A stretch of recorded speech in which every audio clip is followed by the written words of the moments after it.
জানো তো, বেশ অনেকদিন পর আবারও একটা মুভি দেখতে গেলাম। সেই গিয়েছিলাম ধূমকেতুর সময়। আর কি মুভি তোমরা গেস করতে পারছো? তো বাড়ি থেকে সেভাবে কিছু খেয়ে না যাওয়ায় খিদে পেয়ে গেছিলো। তো সেই জন্য কেএফসি দিয়ে চিকেন খেয়ে নিলাম। এই বাকেটটা নিয়েছিলাম।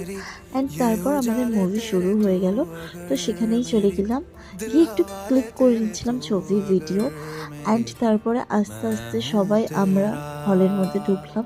অ্যান্ড এতটাই ভিড় ছিল বলার কথা না, পুরো ফুল, সব সিটগুলো পুরো ফুল ছিল।